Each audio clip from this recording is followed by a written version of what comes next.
sono stata molto fortunata e quindi di far tesoro ogni giorno della vita che abbiamo di fronte. Aveva 26 anni Marta Novello quando è stata accoltellata per 20 volte mentre faceva jogging a Mogliano. 4 anni dopo, lontana dai tribunali, parla di cosa c'è stato tra quel 22 marzo e oggi in cui insegna inglese in una scuola media.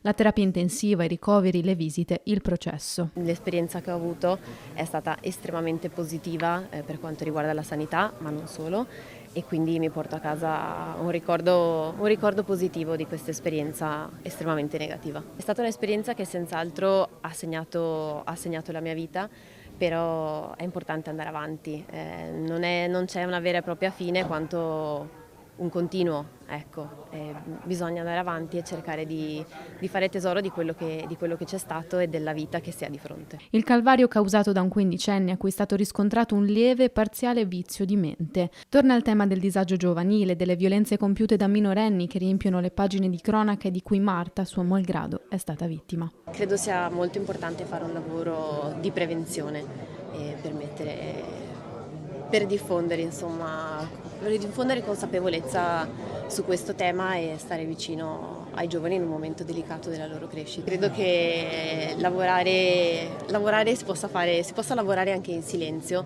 però insomma non so come dire, però credo che già molte persone stiano facendo qualcosa, senz'altro si può fare di più. È una storia di rinascita e resilienza, la sua come lo è quella di tante persone che ogni giorno affrontano sfide difficili come quelle causate dalla malattia.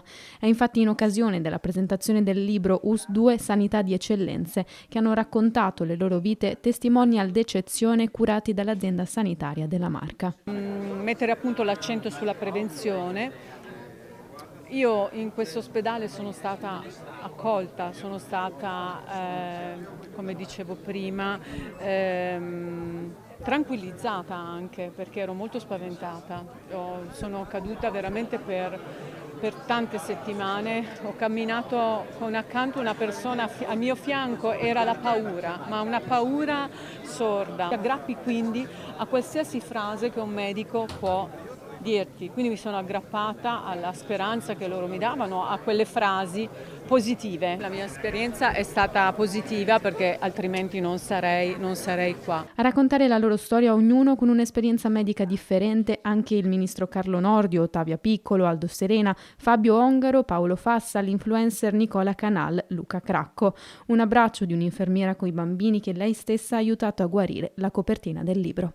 È una squadra dell'US2 che ha come principio fondamentale, a cui noi crediamo tutti, che è quello dell'umanizzazione. Non a caso il nostro libro parte con un abbraccio, perché l'abbraccio è il senso veramente del prendersi cura della persona.